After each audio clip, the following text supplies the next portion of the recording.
نریندر موڈی ہندو nationalism کی بات کرتے ہیں، ہم انڈین نیشنلزم کی بات کرتے ہیں۔ یہاں پر موجود جو موڈی کے چاہنے والے میڈیا کے چمچے ہیں وہ ضرور ہم سے سوال کریں گے کہ اسد الدین اویسی تم یہ بتاؤ کہ موڈی نے کہاں کہا تھا ہندو نیشنلزم کی بات؟ تو میں ان میڈیا کے ان موڈی کے بھکتوں سے کہنا چاہ رہا ہوں کہ آپ نریندر موڈی کے رائٹرز کا انٹرویو پڑھ لیجئے اٹھا کر، جہاں پر نریندر موڈی نے اس طرح کی بات کی تھی۔ ہم انڈین نیشنلزم کی بات کر رہے ہیں، ہم اسلامک یا مسلم نیشنلزم کی نہ کبھی بات کیے نہ کبھی کریں گے انشاءاللہ تعالی۔ میرے عزیز دوستوں اور بزرگوں، یہ میری خوش قسمتی ہے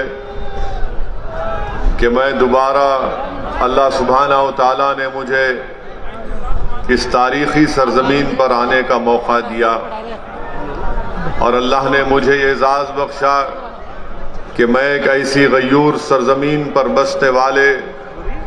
غیور عوام سے کچھ اپنی دل کی بات ان کے سامنے رکھ سکوں۔ یقیناً یہ تاریخی جگہ ہے جہاں سے ہمارے علماء کرام نے انگریزوں کے خلاف نہ صرف جہاد کا فتویٰ دیا بلکہ اس ملک کو 200 سال کی انگریزوں کی غلامی سے اگر چھڑانے کا کسی نے کام کیا تو اسی سرزمین پر بسنے والے وہ معزز علماء کرام تھے جنہوں نے اس ملک کو انگریزوں کی غلامی سے آزاد کرانے کے لیے ایک بہت بڑا اہم رول ادا کیا۔ میں اللہ سے دعا کرتا ہوں کہ اللہ سبحانہ و تعالی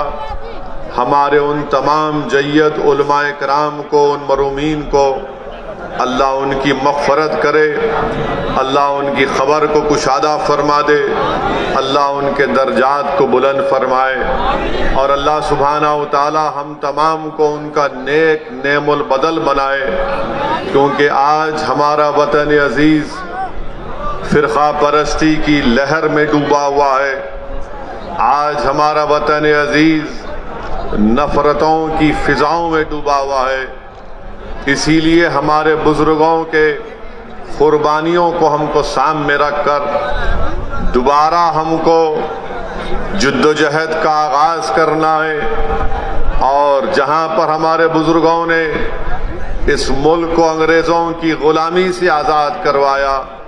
میں آپ سے یہ عرض کرنے آیا ہوں کہ آج موجودہ دور میں ہم کو ہمارے ملک میں جو نفرتوں کی فضاؤں میں اضافہ کیا جا رہا ہے، جو بھید بھاؤ کیا جا رہا ہے، ایک طریقے سے حکومتیں اقلیتوں کو دبانے اور کچلنے کی باتیں کر رہی ہیں، آج ہم کو دوبارہ ایک جد و جہد کا آغاز کرنا پڑے گا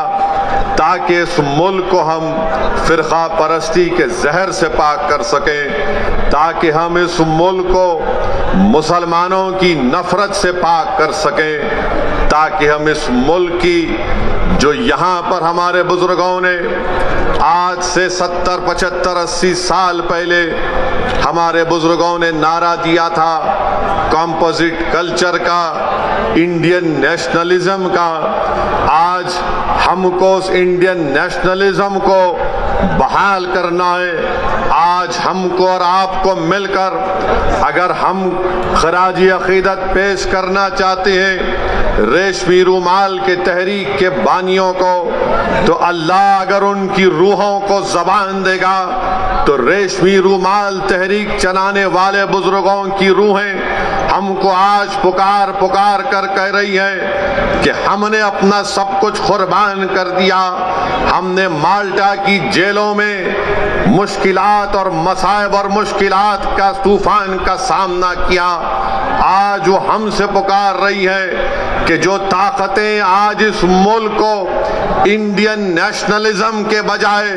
ہندو نیشنلزم میں ڈبونا چاہتی ہے، ہم کو انڈین نیشنلزم کو کامیاب کرنا ہے، ہم کو کمپوزٹ کلچر کو برقرار رکھنا ہے، کیونکہ یہی ہمارے بزرگوں نے پاکستان کی بنانے کی مخالفت انڈین نیشنلزم پر کی تھی۔ کمپوزٹ کلچر پر کی تھی۔ میرے عزیز دوستوں اور بزرگوں، میری آپ سے ایک ہی گزارش ہے کہ ہم کو انڈین نیشنلزم کو کامیاب کرنا ہے۔ نریندر مودی ہندو نیشنلزم کی بات کرتے ہیں، ہم انڈین نیشنلزم کی بات کرتے ہیں۔ یہاں پر موجود جو مودی کے چاہنے والے میڈیا کے چمچے ہیں، وہ ضرور ہم سے سوال کریں گے کہ اسد الدین اویسی، تم یہ بتاؤ کہ مودی نے کہاں کہا تھا ہندو نیشنلزم کی بات؟ تو میں ان میڈیا کے، ان مودی کے بھکتوں سے کہنا چاہ رہا ہوں کہ آپ نریندر مودی کے رائٹرز کا انٹرویو پڑھ لیجئے اٹھا کر، جہاں پر نریندر مودی نے اس طرح کی بات کی تھی۔ ہم انڈین نیشنلزم کی بات کر رہے ہیں، ہم اسلامک یا مسلم نیشنلزم کی نہ کبھی بات کیے، نہ کبھی کریں گے انشاءاللہ تعالی۔ ہم کمپوزٹ کلچر کی کامیابی کے لیے ہمارے بزرگوں نے کام کیا۔ یہ اور بات ہے کہ کانگریس پارٹی ہو، سماجوادی ہو، بہوجن سماج پارٹی ہو یا پرانی لوک دل ہو، انہوں نے انڈین نیشنلزم کو ختم کرنے کی بات کی، مگر آج اسد الدین اویسی مجلس اتحاد المسلمین کے اس پلیٹ فارم سے کھڑے ہو کر آپ تمام غیور لوگوں کے سامنے اس بات کو دہرا رہا ہے اور آپ کے سامنے عہد لے رہا ہے کہ ہم انڈین نیشنلزم کی برقراری کے لیے کام کرتے آئے ہیں اور انشاءاللہ تعالی اس کے اوپر کام کرتے رہیں گے۔